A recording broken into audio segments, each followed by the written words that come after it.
Hello, hello, and welcome. Good evening. We are super excited to have you all piling in here. We have got a great lineup of schools here for you. My name is Jay, and I am your StriveScan facilitator for this evening, and welcome to the Bay Area Case Studies Virtual College Fair. We have just 6 schools with just 6 minutes to give you all the highlights about what they have to offer. So be ready to take notes, ask some good questions. I'm going to go ahead and go over some housekeeping items real quick, and then I'll pass it over to our stars of the night. So the first thing to say here is that there is a Q&A button at the top or bottom of your screen. This is where you're going to ask any questions that you have to the presenters at any time, preferably after they give their presentation. And what we'd like to ask you to do is, if you have a question for a specific school, list that school name in your question so the right person knows to answer. Also, your camera and audio are completely off, so you can see and hear us, but we cannot see and hear you. Also, this is just one of many different sessions happening, and this session is being recorded. So within about 1 week, if you want to follow up with this session or follow up and because your internet went out or anything along those lines, you can find the recording at strivescan.com/BACS. Now I'm going to turn it over to our first presenter of the evening, Vanderbilt University. Go ahead and take it away. Thank you so much. Let me start my slideshow. Here we are. Great. Welcome, everyone, and thank you for having me here this evening. Appreciate it. My name is Jan Suter. I'm an admissions officer in the Office of Undergraduate Admissions at fabulous Vanderbilt University in wonderful Nashville, Tennessee. And I want to start off by saying that I've been working from the second bedroom of my apartment for the past 13 months. The first slide you see here is an actual photo of an actual campus, which I've seen maybe 2 or 3 times in the past year.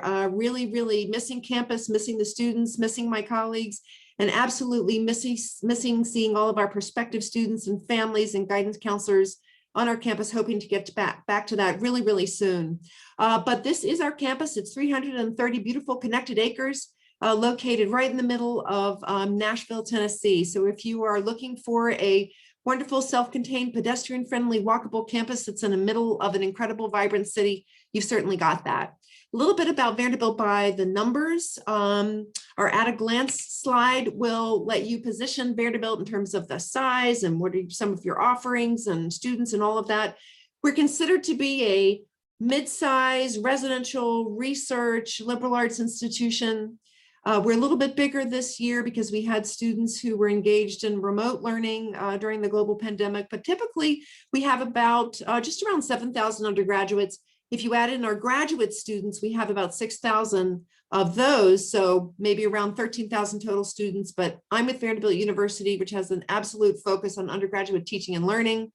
We have 70 majors, also called fields of study, areas of interest, that are located, sprinkled among our 10 colleges and schools, 4 of which are focused on undergraduate teaching and learning. Student organizations. All schools have student organizations. We have 475 plus of the students, by the students, for the students. It absolutely reflects the interesting people they are and the amazing things that they've done in high school. We do embrace diversity, equity, and inclusion. Those are Vanderbilt values. Our students come from absolutely everywhere, which you're going to see in a moment on a map. 44% of our students self-identify as students of color. And the 3-to-1 squirrel to student ratio is just an adorable way of saying that we are a beautiful green park-like setting. So a wonderful connected campus, very, very walkable. I mentioned that our students come from everywhere, all 50 states except for North Dakota. Right now, it looks like there might be an opening there. But really the focus when we are reading applications and imagining students on our campus is to think about you in the classroom, out of the classroom. What are you going to contribute? How are you going to make Vanderbilt a better place? How are you going to become a critical thinker and a problem solver? And because of that, because of the focus on inclusion and diversity, we want students from the depth and breadth of high schools and backgrounds and experiences. About 11% of our population is international. About 60% of our students come from public schools, which means that 40% come from private, parochial, independent, homeschooled.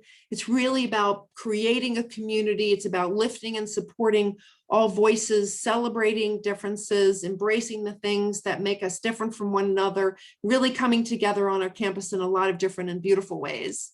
We are a liberal arts institution at our heart, our academic heart, which means gaining knowledge and skills in a lot of different areas. I mentioned earlier, we have 70 majors. If you add in our minors and our 5-year programs, it takes our academic offerings to over 100. Whatever you want to do at Vanderbilt, you can do it. Keeping in mind that we don't just define learning as what is your major or what is your minor. Learning is also expanded to include study abroad and research and internships. 50% of your Vanderbilt experience is going to happen outside of the classroom. You're going to get a lot of support, a lot of advising to help you land on that major. Our students, they dabble, they explore, they change their minds, they mix it up. About 30% do complete a major and a minor, 50% complete 2 majors, and all of our students, most of them graduate within 4 years. I mentioned that 50% of your learning is outside of the classroom. That kind of taking your in the classroom engagement and expanding it to outside of the classroom means that we have created a program called Immersion Vanderbilt. Every student will create at least one immersive experience, and I already mentioned a lot of them. It could be community service, it could be you're writing a play, it could be something creative, it could be creating a new app, but critically important program at Vanderbilt. We are a residential university in a typical year, and this has not been that, but in a typical year, 95% of our students are living on campus for all 4 years. We have faculty living with our students. We have a residential college model, which is about creating living and learning environments. You are always learning, you are always growing. You've been brought to our campus to engage with other students, to support them, to challenge them. You should want to be at a place where you're going to be challenged in the way that you think. That is certainly the environment that we've created. And I'm often asked the question, is it collaborative? Is it competitive? Our students absolutely come from competitive high schools, competitive environments. They've really created an environment on our campus that is one of collaboration and support and community. Again, 50% of your learning, your experience is going to be outside of the classroom. That happens in a lot of different ways on our campus, certainly through speakers and performers. And last but not least, one of our big assets is the fabulous city of Nashville, and you're located right there and able to participate in the city of Nashville in a lot of ways. Thank you. Thank you so much, Jan. Really appreciate that. We are going to move right along now to our second college, Wheaton College. Go ahead and take that screen over.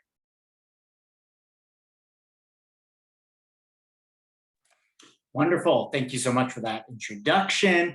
Good evening, everyone. My name is Jason LaPerriere, and I am an Associate Director of Admission at Wheaton College in Massachusetts. And I read and evaluate applications from students applying from the West Coast of the US. So excited to help you learn more about Wheaton.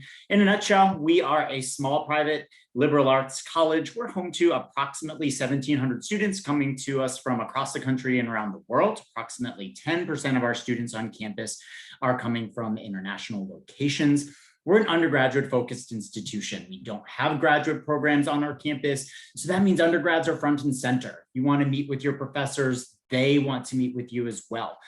All of our classes are taught by faculty and incredibly small. The average class at Wheaton is between 15 and 20 students, and that's inclusive of those first year courses that all of our students are taking. In terms of our location, we're located in the town of Norton, Massachusetts, which is consistently ranked among the top 10 safest communities in the United States. We're a suburban location and situated right between Boston and Providence. Really gives students the best of both worlds in terms of having access to two of New England's largest cities through the train station, which is about 10 minutes away from our campus, while also giving those students the opportunity to just really enjoy and bask in the beautiful, safe campus that they're living on. Campus spans about 400 acres, has a very traditional New England feel, complete with our our own on-campus pond. In terms of rankings and recognition, we've been recognized for a number of things. One of my favorite rankings is that we've been placed among the top 50 national liberal arts colleges by the Times Higher Education Wall Street Journal publication for the last several years. And it's one of my favorites because it really focuses on student satisfaction, not only satisfaction of students that are on campus, but it also takes into account how alumni feel Wheaton has prepared them for life after college. In terms of aspects that really help differentiate Wheaton from some of the other small liberal arts colleges you might be exploring, one is definitely our campus curriculum. And it's unique in that it's almost entirely open, very few mandatory requirements built into the curriculum. So that really ensures that you can pursue the options that are most interesting to you.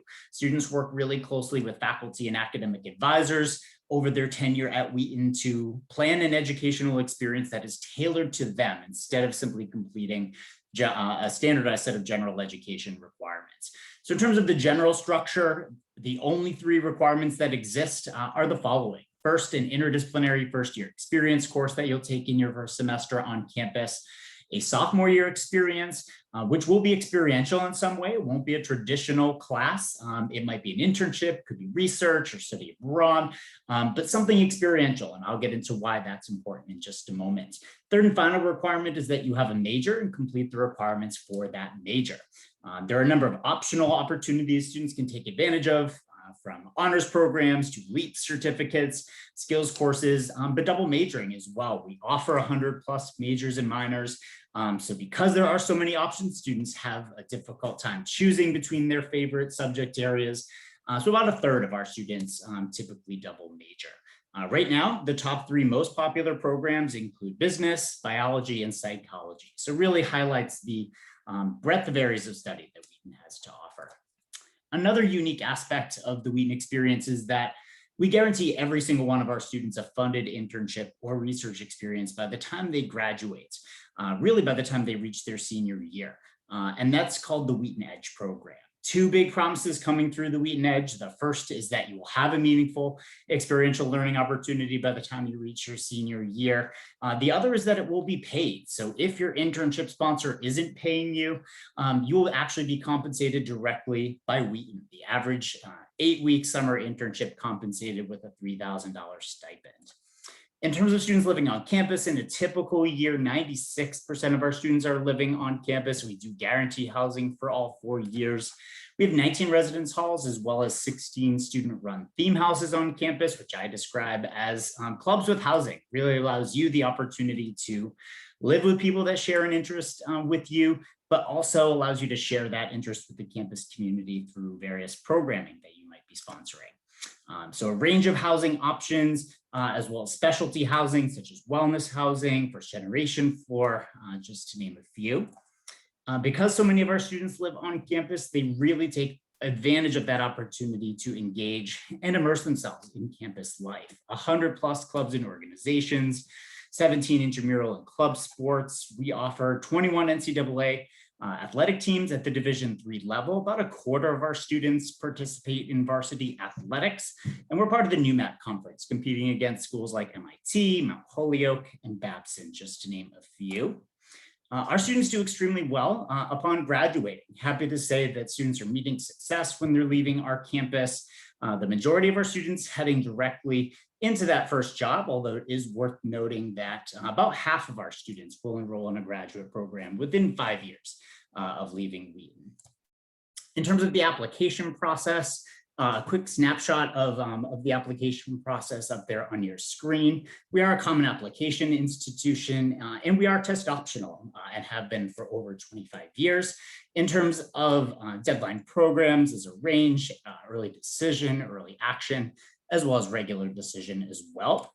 Also important to note that in terms of financial aid, we offer merit-based as well as need-based financial aid.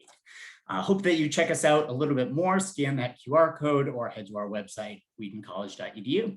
Thanks so much, and on to our next presenter. Thank you so much, Jason. Really appreciate that. And University of Chicago, it is your turn. Awesome. Thank you so much. Started sharing my screen. My name is Mason Heller. I am an Associate Director of Admission at UChicago. I'm also an alum of the college. I graduated in 2015 and grew up in the Bay Area. So I wish I was out there meeting you in person, but excited to talk to you about UChicago. Our motto, translated from Latin here into English, is let knowledge grow from more to more, and so be human life enriched. And so my interpretation of that is that UChicago is this place of ideas. Our students love debating ideas, coming up with new ideas and ways of thinking of things. It's really at the heart of who we are. But ideas aren't just meant to live in a vacuum. Our students are very passionate about harnessing the power of the ideas to enrich human life, to make a positive impact in the world. And so I think that really is a common thread you find amongst our students. UChicago is known for its rigorous academics, and in terms of your undergraduate experience, I want to, can't highlight everything, but I want to highlight a couple of things I think are really distinctive about UChicago. One is the core curriculum. This really is the bread and butter of a UChicago education. A third of your classes will go towards your core requirements, which is usually about 15 courses. You can see the different requirements appear on my slide. But while every student has the same core requirements, there's no one set way in which you can meet your requirements. Every student can kind of meet the requirements in their own way. And that's because within each requirement, there are many different options to choose from. So one example, in humanities, there are actually 9 different options you can choose from, 9 different community core classes. In civilization studies, there's actually 20. And many of those you can do abroad. And so, what better way to study civilization than actually in that part of the world where that came to be? A lot of exciting classes you can choose from in the core and really make it your own.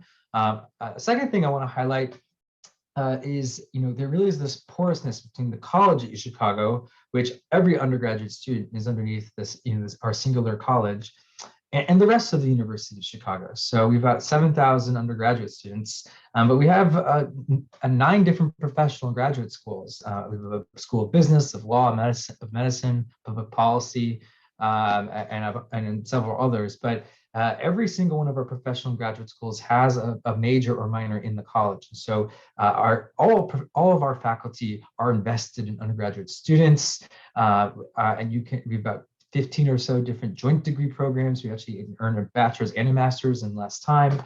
You can take graduate level courses, you can do research with graduate professors.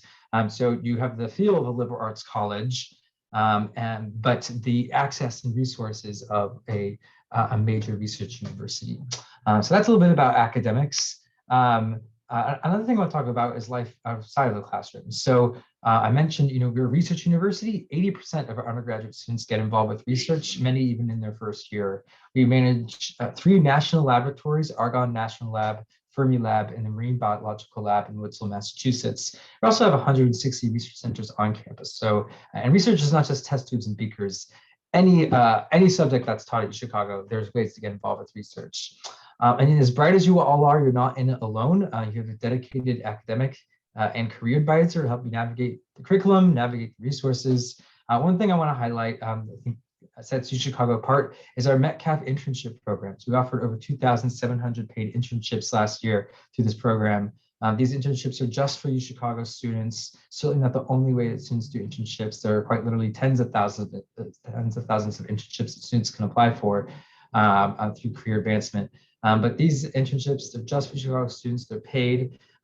They span about 800 different employers in about 130 different cities across 35 different countries. So they're far-reaching and not just different industries, but also you can really kind of go anywhere in the globe with those. And it's all organized through our careers office. So you have your career advisor, but we also have these specialized careers in programs, these pre-professional programs. You can take part in these internships or go on a trek or an externship, or in your first year, do a micro internship, be part of a 1-month, 2-month project. And this early and often approach that we have to career advising and career exploration, we see it pays dividends. 95% of our students at graduation have a job in place or other substantive plans like going to graduate school or starting a fellowship. Lastly, I want to talk about the community of Chicago. Something I think that is really distinctive about the Chicago community is our housing community. So we guarantee housing all 4 years, we require it your first 2 years. But every house is a slice of the entire college. So we have no freshman dorms. everyone's mixed together. So you instantly become friends with upperclassmen in your house, students of all different interests and backgrounds. And there's a lot of fun house traditions. One is intramural sports. And if you can chew gum and walk in a straight line, you can do intramural sports. That's really for everyone. And on top of those, we have different club teams. We have 20 different diversity teams competing in Division III athletics. But intramurals, I mean, it's a lot of fun. Great way to make friends in your house and across campus. We also have the world's largest annual running scavenger hunt. And all the houses compete in the scavenger hunt in the spring, create all these funky items for that. And so you can go watch fun YouTube videos of that online. But lots of fun, different house traditions that really kind of make student life come alive. And then lastly, I want to touch on our admissions process. One thing that certainly makes UC Chicago stand out is those application essays, like where is Waldo really? Or write essay inspired by superhuge mustard. Yes, these are real essay questions that we ask. So encourage you to check those out online. Go on our website. You can also check out all these other virtual opportunities and look forward to answering any questions of yours in the Q&A. Thanks so much. Turn it back over to Jay. Thank you so much. Really appreciate that. We are halfway through our evening, and our next school is Loyola University, New Orleans. Come on up, Ricardo. Thank you, Jay. Welcome, everyone. My name is Ricky Alarcon with Loyola University, New Orleans. I am an assistant director of admissions, and my territory is basically Western United States. I currently live in the city of Dallas, Texas. Again, really quickly, Loyola University is a private Jesuit institution located in the city of New Orleans. And here's some of our fun facts. Less than 3,200 undergraduate students. We offer about 110 academic programs and have a lot of things for our students. So those students are looking for a small classroom environment, small campus environment, but opportunities to do great things. Like a big university, we have a lot of those options, and I'll talk about that here in a little bit. Real quickly, we are located in the uptown area of the city. Right across the street is Audubon Park, which is this picture down here. And it looks like basically a large green space where students and the public can actually just take a walk, or you want to read your book under a tree, definitely relax before or after class, definitely do so. And we are 20 minutes away from downtown New Orleans. So everyone knows the French Quarter, which is up here, the upper right-hand corner. You take St. Charles Street, go west, and you'll run into Loyola University. Again, you might know our next door neighbor is Tulane University, another private school. But again, we are a smaller campus. And when you come to New Orleans, it's all about the food, it's all about the culture, it's all about the festivals, and actually it's all about making movies too. I didn't know this when I started working here, that there's more movies and TV shows filmed and made here in New Orleans than any other city. So you never know who you might run into, or you might get asked, hey, we need extras to jump in for a film. So we are separated in 3 different academic colleges. Most people will know us for our music and media.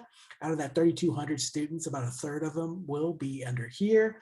This has your traditional music, vocal performance, but you might not know that we also offer musical therapy. We offer music industry studies, where not only you learn your craft, your talent, but you also learn the business side of that. And also digital filmmaking, theater. One of the oldest journalism programs in the state is located here. So we have a little bit of everything in that area. Number 2 is probably our College of Business, and that's because we are a port city. So trade, commerce, very important, goes hand in hand with the city's lifeline. So we offer management, accounting, actually international business is another one that's pretty popular. And so we offer that. Third is probably our sciences. We have your traditional biology, chemistry, but we also have some that are like our marine biology program that we offer. And we are just starting nursing. Our nursing program is going to start this fall 2021. It is a direct admit, meaning that once you're into the university, you're going to start into the program. 4 is psychology, 5 is criminology, but those are our top 5 areas. Again, I mentioned earlier, we are a liberal arts institution, so we do encourage our students to, double major, add minors. So we have computer science, we have, pre-law, we do have a law school, so those students that want to go on to law school can pursue that. There's our business programs, and as well as our music and media. We do have an honors program for those students that are high achievers and kind of want to take classes that are taught differently. It's more of a discussion-based class. Our class size is basically 20 students per professor, but with our honors program, that number can kind of go a little bit smaller too. And again, it's more seminars, more working relationships with professors, doing research. And so again, that's another option that we have for students. As well as study abroad, we do have the option. We want our students to go out and be game changers, understand different cultures. So not only are you taking classes, part of your curriculum, but you're also getting some great experience and maybe volunteering or service learning. A lot of our study abroad programs have service learning options as well. So these last couple of minutes, I do want to talk about our admissions and what we are doing as far as test scores. So we are what they call test blind, meaning we are not looking at test scores for admissions or scholarships. So usually the next question people ask me, well, Ricky, what are you reviewing? What are you guys looking for in candidates? So we will look at the high school transcript. We're going to look at rigor. We're going to look at the coursework that the student has taken. We'll look at letters of recommendation. 1 is required, but students can submit up to 3. And we will look at the essay or the personal statement. We do a holistic review. So we look at all these materials. The common application will tell us about your extracurricular activities. So that's a part of that. And that's how we're going to make our decision. For students that are looking for the dates for next year, that's basically early action November, priority decision February 15th, regular decision April 15th. And you notice there's no application fee for submitting an application. For those students that are going to go into music and media, there might be a portfolio, interview, audition that might be required. And there might be the possibility of students obtaining scholarships for those areas as well. Our general merit scholarships, again, we'll look at the rigor, we'll look at the extracurricular activities, the items that we look for admissions. We're going to look for that as far as giving out our scholarships. And they could range from anywhere from $11,000 to $23,000. We do offer some great leadership scholarships as well, and athletics as well. We're part of the NAIA, which is Division I. So we do offer scholarships for those that are looking for athletics. So with that, I'll give my time back to my other colleagues, and Jay will take over from here. Thank you so much. Really appreciate that. Wesleyan University, it is your turn. Awesome. Great. Well, welcome. My name is Janet Ortiz. I'm an assistant dean of admission at Wesleyan. Wesleyan is a small liberal arts college. We're located just in between New York City and Boston in Middletown, Connecticut. It's actually called, that's like why it's called Middletown, because it's the town that's in the middle of these 2 major cities. Not super creative whatsoever, but it definitely sticks. And those places are definitely accessible to folks if you are looking to go into a larger city. Middletown is a smaller city, but honestly, a lot of student life will happen on campus. And here's our beautiful campus. You'll see a collection. This is College Row, historic buildings on campus, Olin Library, which we'll see some more shots of, Science Library back here, the Athletics Center, and also Foss Hill over here, which I'll talk a little bit more about towards the end of my 6 minutes. But the big thing to know about Wesleyan is that we have an open curriculum. Essentially, students are able to take classes and really follow their passions in terms of what they would like to study. It really adds to the culture of Wesleyan's classrooms, of being a collaborative place, about being a place of open discussion. And the students do really want to be in every single class that they're in. We don't have a single required course, so that really changes just the academic climate at Wesleyan, I think, and the discussions and the commitment to courses as well.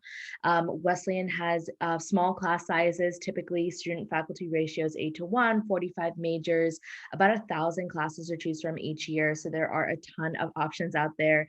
Students are typically taking about 4 to 5 classes a semester and aiming to take 32 by the time that they graduate. So that is one requirement that we have. Another requirement is that you fulfill and complete a major course of study by the time you graduate. And those are really the only two things that you need.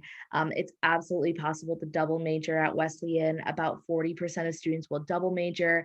About 65% of students will have a major and a minor course of study or a certificate program. So definitely a lot of students getting involved, having their hands in a bunch of different pots. And it doesn't have to just be in one area. You know, there are physics and studio art double majors at Wesleyan, or theater students who also are interested in the sciences. You know, so there's definitely a lot of crossing and interdisciplinary work here on campus. Arts is definitely a huge thing at Wesleyan, curricularly and extracurricularly. Opportunities to dance on campus, opportunities to be in different productions. Second Stage is our largest theater student collective on campus, and in a typical year, or actually in a typical semester, they put on about 12 shows. So it's definitely very ambitious and a hugely vibrant scene on our campus. But of course, you can also study the arts, music, in your academics as well.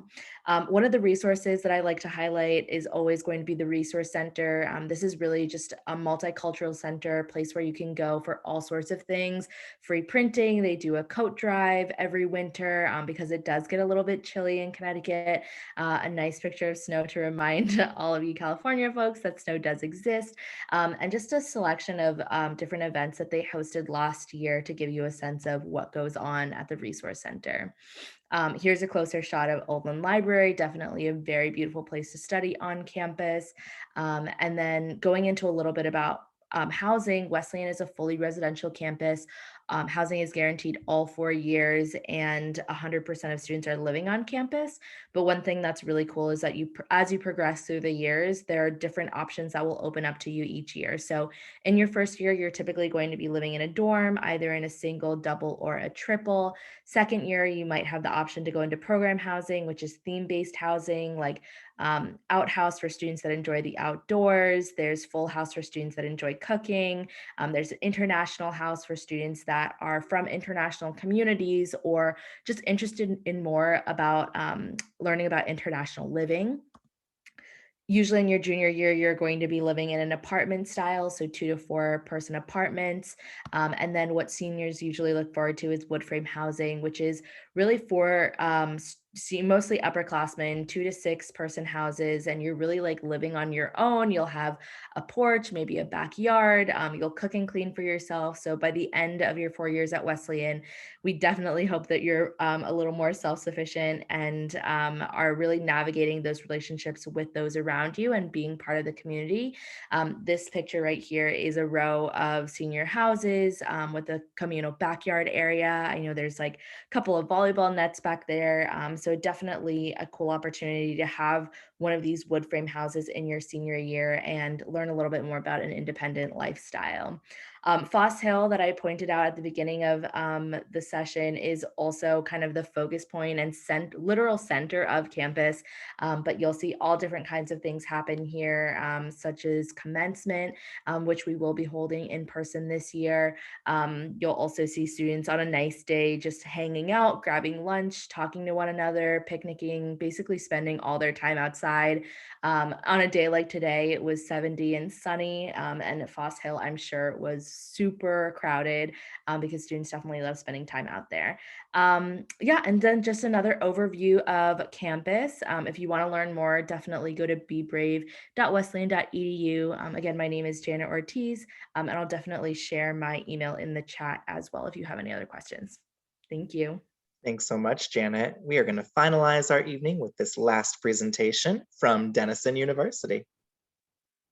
Great. Hi, everyone. Thank you so much. My name is Caitlin, And I'm one of the associate directors of admission at Denison University. Denison is a small, fully residential liberal arts college. I'm not going to talk about a lot of statistics, but you can see a little bit about, excuse me, who we are here.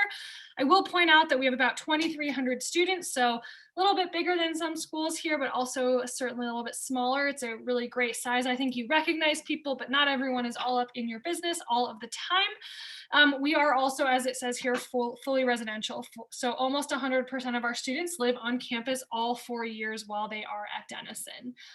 A little bit about our location. As I said, we're located in Granville, Ohio. Here's a map of the US. That's where Ohio is, if you weren't totally sure. And that's where Granville is. So Granville, we are about a 5-minute walk up a hill behind this pub.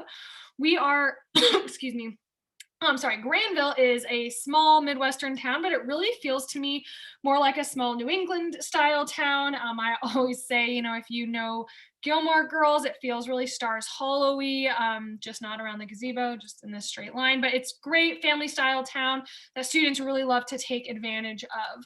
While we are located in a small town, we are about, the first slide says 25 minutes. I think it's like 40 minutes to Columbus, which is the capital of Ohio. It has over 2 million people. It's about the 14th largest city in the country, and Columbus is awesome. There is art, there is great food, there are sports. Ohio State is there, which just means that there are a lot of young people, and it's just a really, really vibrant city. Also, between Granville and Columbus are other like big cities, or smaller cities as well. So it's not like you're just driving through cornfields, which I think some people, that is what they think when they think of the Midwest. And it is not true. There is a Trader Joe's between the two, which to me means civilization. So at Denison, we are all about relationships. We are the kind of institution where the president walks around all the time. He knows students' names. You'll know who he is. He is awesome. As you can see here, 92% of students reported that they found a mentor while they were at Denison, compared to 22% of students nationwide. I will say there's a small asterisk. 92% of students find at least one mentor. So it's very, very common for students to have 2 or 3 mentors, whether or not it's a formal mentor like an advisor, or more of just another professor that you connect with. And I think that, whether it's a professor or your classmates, you're going to build very, very strong relationships while you are at Denison. And that is something of which we're really proud. Some programs that we have that are a little bit different and newer than some schools our size. We just launched a global health program. That's new. That just was coincidental with what's going on in the world. Global commerce has been around for a couple of years and is very popular. So that's like our international business style degree. Health, exercise, and sports studies, data analytics. So none of those are entirely unique for sure, but they definitely match with our more pragmatic approach to the liberal arts. So that's a little bit about some academics at Denison. In terms of extracurriculars, there are over 160 different organizations on campus, and really they range anything you can think of, you can do. If you can think of it and we don't have it, you can start it yourself. But athletics are certainly a core part of who we are. We're a Division III program. About a third of our student body is a varsity athlete. And we certainly are a campus where that we have athletic spirit. So even if, whether you're an athlete or not, if you want a smaller school with maybe a little bit of a bigger school spirit, we could be a great match for you. We tend to have a lot of success with our athletics. And the facilities are just beautiful here. There's a hot tub in the corner of that pool. There's great snacks. So again, lots of reasons to spend time at Mitchell, even if you're not an athletic person. We also are a campus that is just dripping with the arts. So as I said, about a third of the student body is a varsity athlete. About a third of the student body is involved in music ensembles. The arts are very, very important at Denison. And my favorite thing about Denison, or certainly one of the top 2 things about Denison, in my opinion, is that the arts and athletics are both very, very valued and very, very important on this campus. I think it's not that easy to find a campus where both are so equally admired and resourced. And I think that's something that's really great about our campus.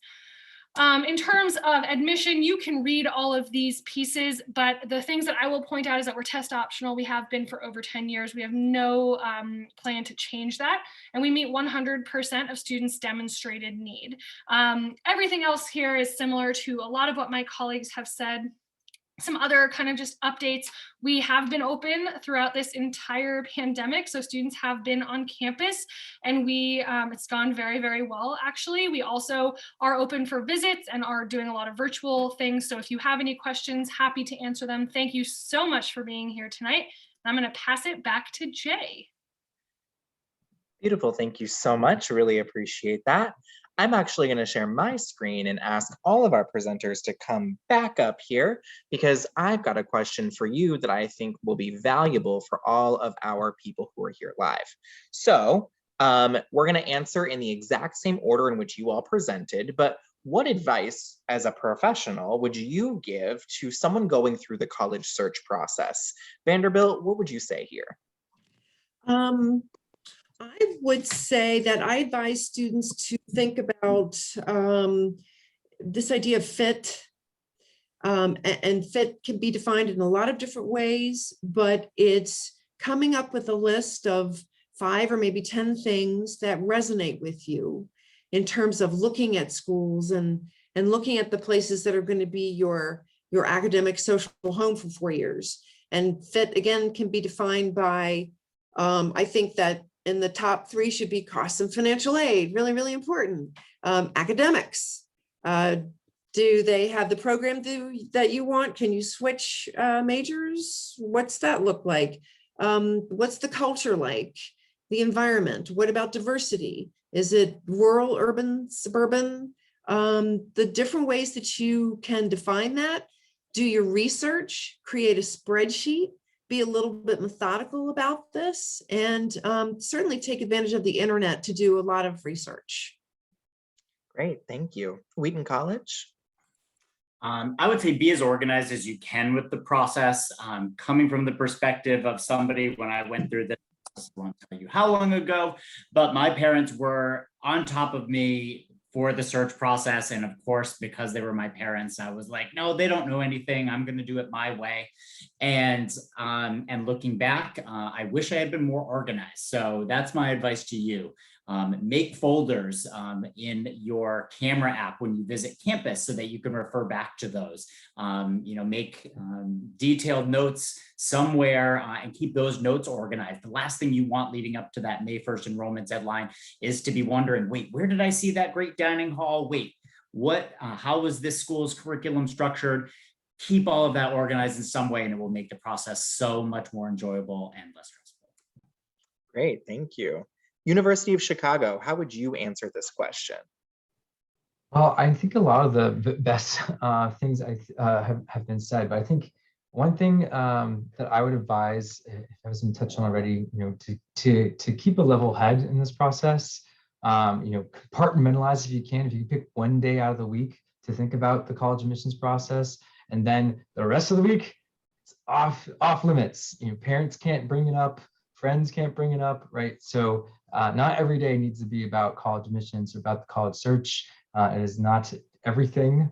All right. I think it's good to keep that in the back of your mind and not let it take over everything else that you're doing in high school and enjoying high school, enjoying the experience. Thank you. Loyola University. I tell students and families, take a look at those net price calculators when you look at the cost of those institutions. A lot of times that's where you can put down your family's income and kind of get an idea of the cost of the university or college that you're looking at. But also a lot of them will also have scholarship calculators or scholarship matrices where you can kind of put in your GPA, or if it's test optional, put a test score in there, and you can kind of see the scholarships, how they change in different amounts. So it gives you an idea what to shoot for, or when you're applying, what can you expect. So I tell students, definitely check those tools out online. Great, thank you. Wesleyan, what do you have to add? Yeah, I mean, I think just to build on what Jan said, like use the internet. I think one of kind of the advantages that has come out of this year is that schools are doing so much more online and virtual opportunities, and all of that is at your fingertips. And the other thing I would say is just connect with students. Current students at any institution, I think, really can tell the tale of what it's like to be there, pros, cons. I know at Wesleyan, our students are extremely candid about their experiences. So if you have questions, please just ask them, and I'm sure they're happy to answer. So yeah. Great, thank you. And Denison, what do you have to say about this? Yeah, so I echo much of what my colleagues said. I'll take a little bit of a different approach and say that just don't forget that you're going to find a great place, but it could not be the first year, right? And there's always the opportunity to transfer. I transferred, so I'm a big believer in, I'm confident you're going to land somewhere great, but there are a lot of schools and there's an entire transfer process too. So it's not, one school, you're not signing your life away forever necessarily most of the time. So that's what I would say. Great, thank you for that. I'm going to close us out now and just want to say thank you to the 6 presenters that we have here. Thank you all so much for telling us all about your great schools. Thank you all for you who are here live. When you do close out of this, there will be a short 4-question survey. We at StriveScan would love your feedback. Also, this is just one of many sessions happening, some even maybe later tonight and into the next day. And this session has been recorded. So if you missed anything or your question wasn't answered and you need to reach back out to a school, within about 1 week, you'll be able to find this recording at strivescan.com/BACS. I'm going to stop sharing and you all have a great night. Bye now.